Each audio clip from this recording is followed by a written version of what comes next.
Don't play with it, don't be dishonest. To another inspiring episode of Podcast with Sheila, the podcast that is spreading positivity around the world by sharing inspiring life experiences. Today's guest is a man with many hats, one from a humble beginning, now impacting a lot more people.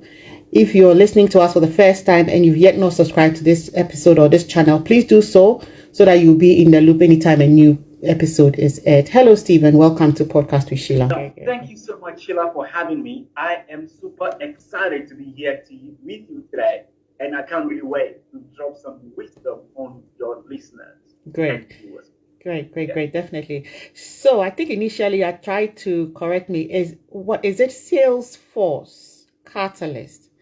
It is sail, as in sailing on water, SAIL Force Catalyst. Because once you start saying Salesforce, you start talking about the company in the US, and that is not it. So Salesforce Catalyst, I came to the name Salesforce because I believe that in life we are sailing.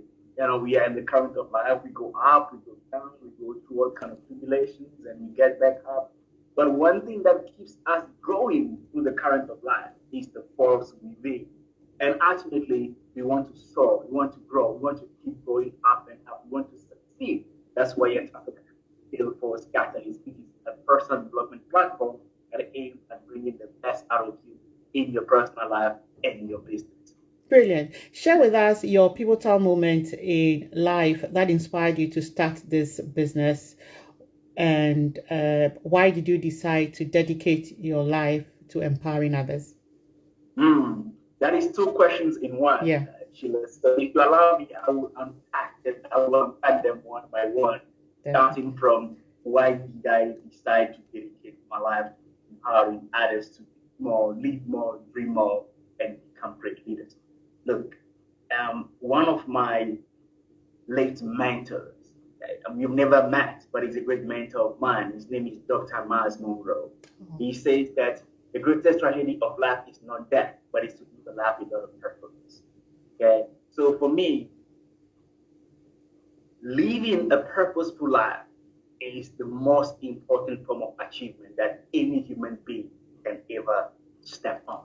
Right? So what does it mean for me to live with purpose? To live with purpose is basically me finding my gift, my ability, all the talents within me, and use that to serve others, to be greatest version of themselves. Should I say, to inspire others to be more, live more, dream more? Should I say, to inspire others to break free of their fears, self-doubt, and low self-esteem, and to, in their turn, fulfill the life purpose? Look, how did I get to Salesforce Catalyst? Sheila, one thing that I really love with this podcast episode, as a matter of fact, every time I speak, we actually go to YouTube, tap into your search browser, Steven Dossou, Dossou, TEDx talk. You see my TEDx talk there. I spoke about the upside of losing momentum. And one of the things that I always do whenever I'm going to speak is I have three principles. The first one is to be real with you. The second one is to tell you as it is. And the third one is to have fun. So we're going to have a lot of fun right now to this. Now, why am I saying that? Is because I want to be real with you. And my realness means that the day I started Salesforce Catalyst, I was sitting in a dormitory in Singapore. Right? I was sitting in a dormitory. The day I typed the first word of SAIL Force Catalyst, I was sleeping in a dormitory because I had just gone out of the business venture when I was living in South Africa, which I had lost. Now, let me give some, a bit of perspective in terms of time. So I was born in Togo, TOG, or West Africa, 2-bedroom shack with 9 siblings. I know what it is to share the floor with 5-7 people. Or should I say to share the floor with Mike and Coco? All right? You fight and you say you push left, you push right. Yeah. Okay. So I know what it is to walk for miles to go to school with dusty feet and come back perhaps one meal a day.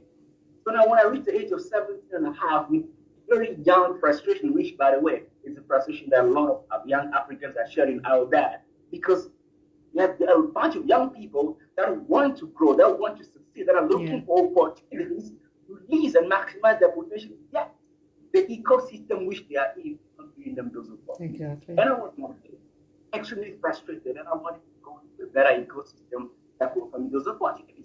And by then, my parents didn't have the money to send me to the US or Europe. Visas were denied anyway. So I decided to go to South Africa. Now, Sheila, listen. The distance from Togo to South Africa, it's about 7 or 8,000 miles. And basically, for me to save money with whatever I was earning back then through my daily hustles, to get to South Africa and even make any type of living, it would take me about 5 or 7 years. So I was like, you know what? I'm going. Right? So I packed my bag, jeans, couple of shirts in it, and I was like, Mom, here I go. And it took me a year and a half, 18 months to go from one side of the continent to the next, where my family thought I was dead.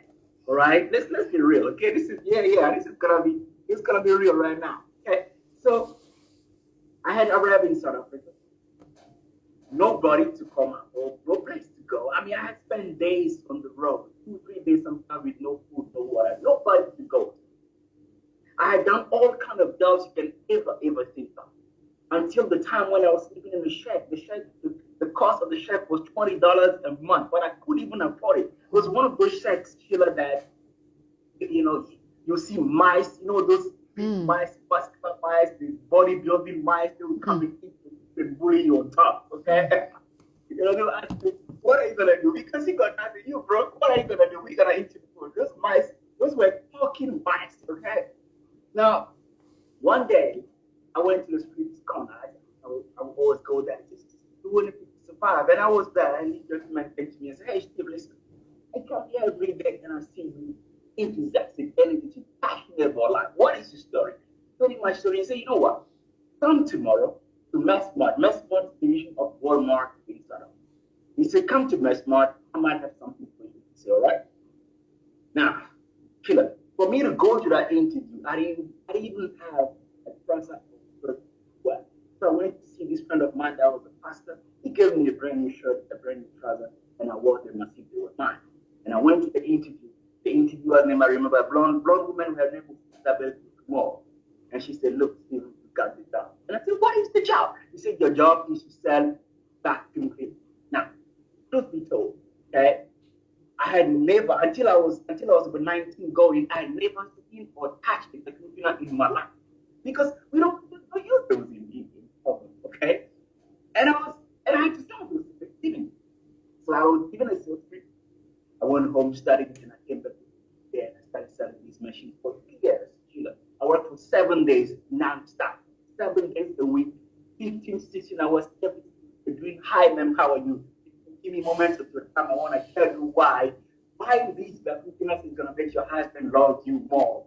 Hi, sir, how are you? If you can hold on right there, grabbing one of these machines is going to make your wife, your children, and your boss know that you are smart." I did that every single day. Until the company store was like, "You know what? Man, this guy is working pretty hard. Make it our sales good, we want to promote you." And from there, I went to become an area manager. I had a team of 50 people, wanting $5 million of sales yearly.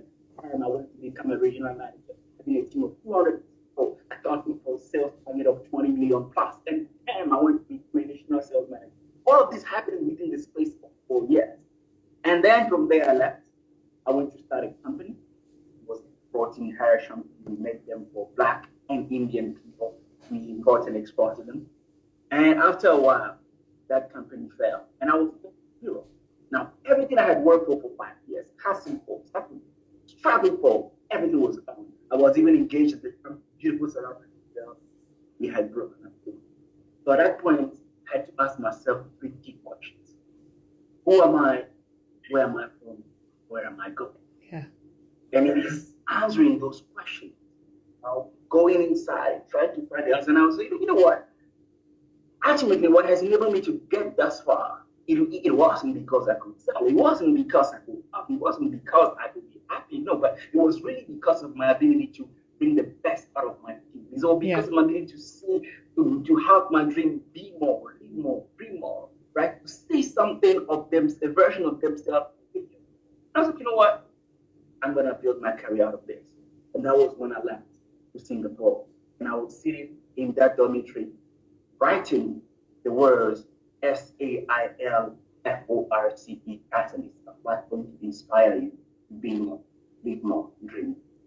Wow, I like that. I think that is a very inspiring story. And if anybody will be listening in now or gets to chance on this podcast episode and is going through a lot, I'll say, I've said it so many times, and I'll continue to say that when we are going through different phases in life, we have to cherish it, because through that you're being shaped, you're being prepared for the next level.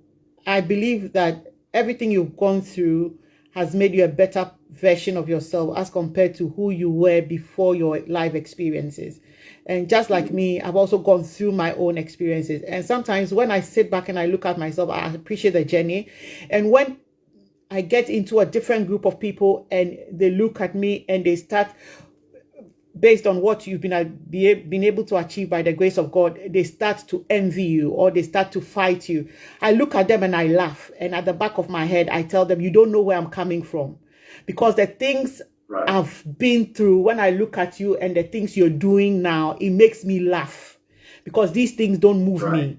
I've seen worse things. I say that all the time and I laugh. I say, I've seen worse things. This is like child's play to me. I see it and I laugh and I walk off. And those things don't move me. So I appreciate my journey. I appreciate all the experiences I've gone through. I believe you appreciate yours. And I'm just saying that if anybody is going through a phase in life, they should appreciate the journey. They may not be appreciating it now, because trust me, when you're going through those times, there's nothing to be happy about. There's nothing to smile about. Those times is not funny.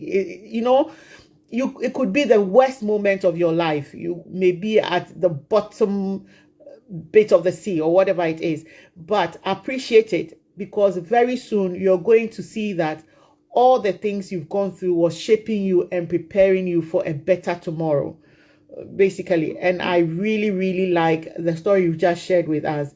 You've been called Action Man for your dynamic approach to achieving goals.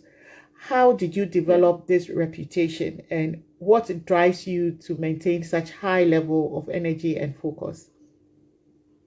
Yeah. I've been asked this question, Sheila, so many times. And my answer is very, very simple. My answer is very simple. I was talking to a friend of mine a couple of days ago. She's German. And we went to a business meeting, actually. And the business meeting turned out to be very positive. And on our way back, she asked me the very same question that it's very different approach with you, how you do things. I'm very curious as to what makes it different. And I said, listen, young lady, you get three types of people in life. Okay, there are people that are running after something. Yeah. There are people that are being chased by something, okay? And then there are people that are being chased and running after something. You get what I'm saying? Yeah. Right. And I happen to be the third one. Yeah.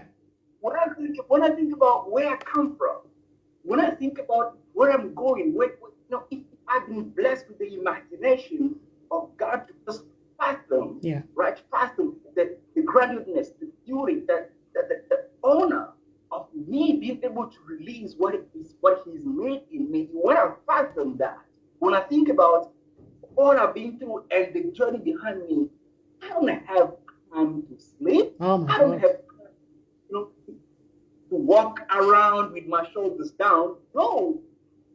Throw it to me, and I will make the opportunity out of it. I love what one writer says, that God gives us trees and we make tables out of them. Yeah. I don't have time to sleep. I've got to identify all the trees and start making the tables and the chairs. Yeah. Right? So if you ask me the question, what made me really be action man on a daily basis is because I've understood that the life that we live is not for us. Okay, His life is a gift. And the only way we can honor the one that has given it to us is by releasing all that it is in us. And we cannot release that if we do not take action. Wow, Steve, you're speaking my language, You're speaking my language, and it only takes somebody who's been through the mill. When I say somebody who's been through the mill, somebody who's experienced life the way you have, to speak like this, with confidence, with passion, knowing exactly what you want in life.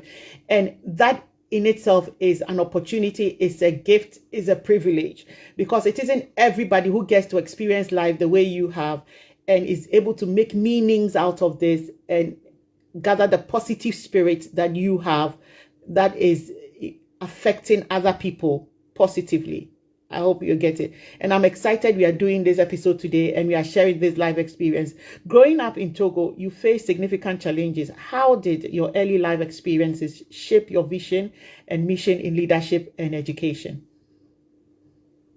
Yeah, Sheila, the answer to that question has two sides.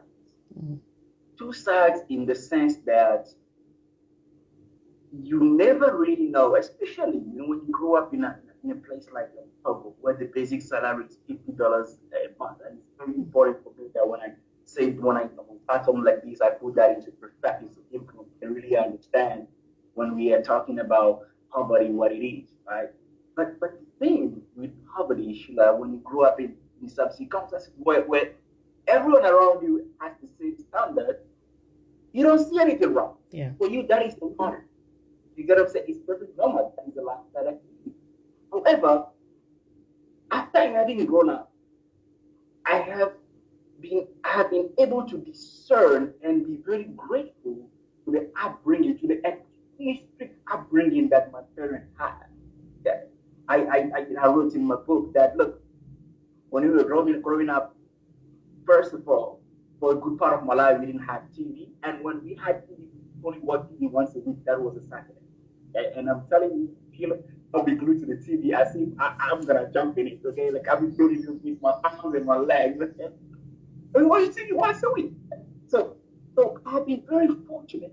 Which, of course, this is the concept that my working friends not really comprehend. And that's okay. Because I have been very fortunate to have been brought up by extremely strict parents, okay, that, unbeknownst to me, from an early age, really inculcated into me a high level of discipline, a high sense of focus, a high sense of doing things no matter what it takes, and no excuses. I remember, Sheila, that my dad had traveling. He was an assistant agricultural engineer. He was never that. He was always traveling because the country would come maybe once or twice a week. But his presence was always felt. And he had this practice that, look, he would ask me, okay, Phil, tell me, at what time is school finishing? And I would say, okay, for example, I would say 12 o'clock. He said, all right, so how long is it going to take you to walk from school to home? I'll say, okay, I'll bring me 45 minutes, 1 hour. Say, no, give me an exact number. Okay, 1 hour. All right. So 1 hour, how many minutes in 1 hour? 60 minutes. Okay, very good. So that means at 1 p.m., you're going to be here. But if I am here at 2 p.m. past 1, and you are not here, the 2 minutes past 1 p.m., sorry, you are not here, there's problem. There's problem, okay? So first of all, I grew up in a family that was very, very strict. And now that I grew up, I really understood that my parents are also very strict people. Yeah. So back then, I didn't really understand. But when I go around the world now, and I compare my work ethic, when I compare my drive, my passion, when I compare my ability to put the right things, the things that are supposed to be a priority, in priority, when I'm able to do that effortlessly, I understand that, hold on a second, I've got a high competitive edge over a lot of people out there. So, your question, I think the foundation starts from that. And then secondly, when of course you have faced life yourself and you get to the level of understanding that, hey, I'd rather get my ducks in a row or I will not make it, then you start to really put yourself together and really focus on the things that really matter. Okay? So my ability to focus, my ability to lead, I think the foundation started from home, and a lot of it has been self-shaped through reading, through exposing myself to the right people, being in the right circles with the right leaders, and observing and telling myself the right story, because you need that to survive in this life. Now, listen to my words carefully. I didn't say to even live. I said survive, because Frederick Douglass said something that slavery has taught people how to survive but not to live. And right now, I am saying that for you to even survive in the world we are in right now, you need those skills of focus. You need those skills of discipline. You need those skills of self-leadership for you to just survive. And then to leave, that's a different story. I'll leave it there for now. Wow. That so all of who you become also has good parenting has a part to play in all of you who you become, and it's like a subtle caution to parents of today. What we want to see in our children depends on what or the way we tailor them or direct them or train them or bring them up, as a way of caution to us as well. Your work has impacted thousands of lives globally. Can you share a specific story or moment that deeply moved you and reinforced your commitment to your cause? You know, Sheila, I have been doing this now, unofficially, officially for 10 years going. Officially, when I say officially, it means the day I've decided to know that, you know what, I'm dropping everything. I'm going to make speaking and coaching my career. I've been doing this now for 7 years plus, going almost 8 years now. And there's not a day, Sheila, that I've regretted jumping on this path. This is something that I will do on a hungry stomach. It's something that I will do sleeping on the street. And it's something that I will do because I am dedicated to the cause. I am dedicated to that gift which the Creator has put. You know, there's a writer that says that your purpose is the Creator's invitation for you to participate in your own creation. That's what I'm saying. Right. So what people tell, what some of the moment that has really come to me. I remember I was speaking at school 8 years ago. I think more than 4 years, speaking in a school in Bali to very young children. And there was a kid, I think at the age of 15 or so, and he still messaged me, by the way, till today. And I think 2 days later, after my speech, I was talking about a kid that is from, you know, a home that is for everything. His parents are well off. It's an international school, so it's kids that have parents that are very well off. And he wrote to me and said, "Steve, thank you so much." We're talking about a kid that is maybe 14, 15 years old. He wrote to me and said, "Steve," on Instagram, he said, "Thank you so much, Steve, for having come to our school the last time and speak. Because you have shown me a different part of life I never knew existed. And from today, I vow to live with the single thought of releasing that which God has put into me." And till today, he writes me randomly, you know, a year or two later, I just received random message. One platform, LinkedIn, you know, Facebook. "Hey, Steve, it's me. I just want to say thank you again for coming to my school." Like 7 years ago, I'm like, come on, you know. So that moment alone, when I think about it, it's not a moment like that. You know, it's from places that have spoken and all over the world. And look, we're talking about a kid that is 14, 15 years old, but the truth of the matter, Sheila, is this is the kid that is going to grow into a family, right? And that thing which I had planted about 7 years ago is going to grow and impact many more generations of kids. You get what I'm saying? So I feel I consider myself very, very honored being in a situation I have been able to be impacted by the Creator with such an ability to impact not just people but to impact generations. You get what I'm saying? And this is an honor that you know people cannot fathom. You know, so those little moments really it not only speaks to me, but it also really reshapes my love for what I do, my passion to serve people, and really my dedication to the cause. Wow. I'm happy that you started with purpose-driven life. And as you were speaking, everything that kept coming to my mind, as you said, you can be sleeping anywhere and can wake up doing the things you do. It's just because you love it. And I feel the same way by myself. And somebody has said, because you've discovered your purpose for which you are here on earth. And I think that makes it easier when you discover your purpose in life. It makes life easier for you. You may be working, but you don't even feel like you're working.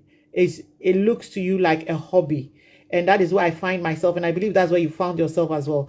At this point, this wasn't part of my questions, but as you were speaking, it came up. How can somebody discover their purpose in life? Because the main thing is for people to live a fulfilled life, and to be able to do that and do it very well, you should discover your purpose in life. Recently, I was speaking to my brother. My brother works in the banking sector. He's doing very well. He has his ACCA, MBA. He's a statistician and everything, all of those together. But he was telling me, I'm not happy with what I'm doing, Sheila. I don't love what I'm doing. And I keep telling him, because as we were growing up, I remember my brother sings very, very well. My brother was the type that will sing at church and people will be passing by and they come into the church to give their lives to Christ. That is the kind of person he is. So I was telling him, go back to music, go back to music. Tell me, how can somebody identify their purpose? You know, Sheila, the story of your brother reminds me of the story of this woman vice president. She lives in the Netherlands. She got into my inbox a couple of months ago, and she said, "Hey, Steve, I would love to talk to you." I said, "Yeah, sure, let's schedule a meeting." I love doing that, by the way. I love talking to random people and supporting, listening to their stories. And when we got on the call, he said, "Steve, listen, I'm gonna be 55 years old now, and I've made so much money.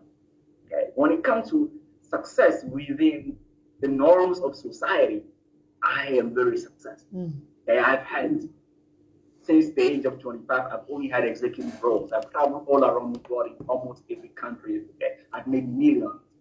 Yet something is still missing in my life because I have not fulfilled. I don't think I'm living my purpose. So it really, when you talk about your brother, it really speaks to me about that story, and that's where you learn that there's no amount of money that can substitute the fulfillment of things when you're living your purpose. Yeah.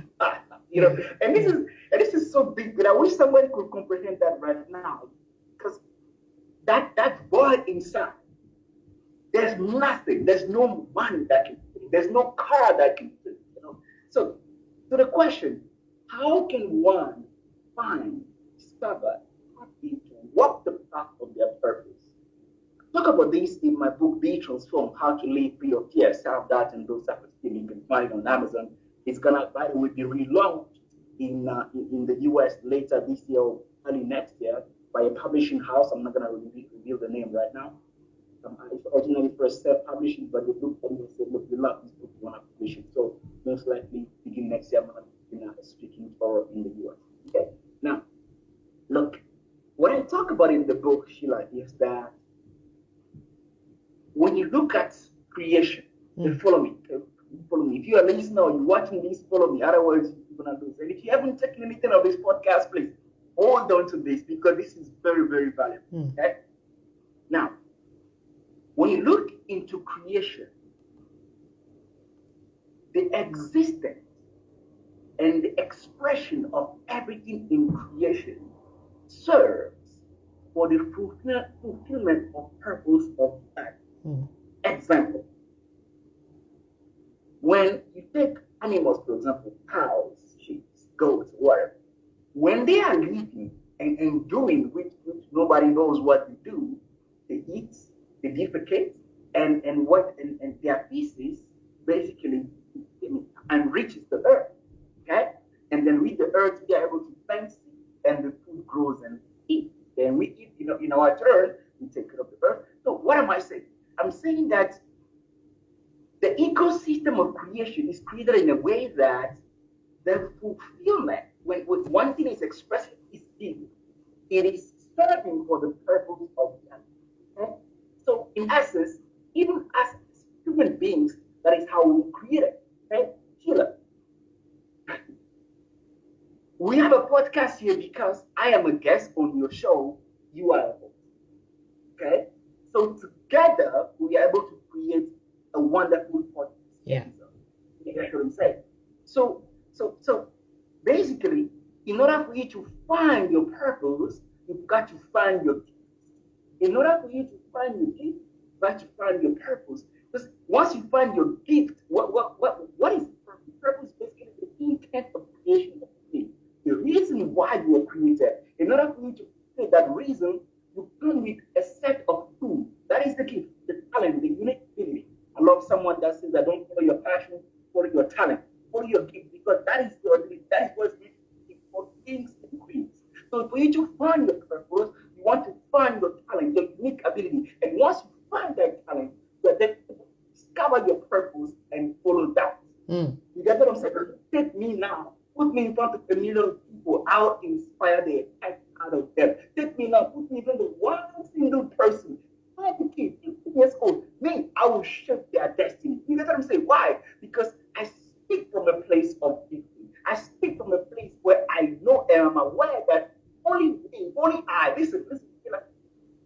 I don't care who's got the talent to speak out that, but how I do what I do and what I do with my voice, only me, Steven Dossou, command area person can do that. You get what I'm saying? You can't beat that because my gift is unique to me. So if you want to find your purpose, go back, your brother. Go back to when you were a kid. Find those things that came to you instinctively. Yeah. The gift is there. That's what you call it. You don't do anything for it. You don't pay for it. You don't work for it.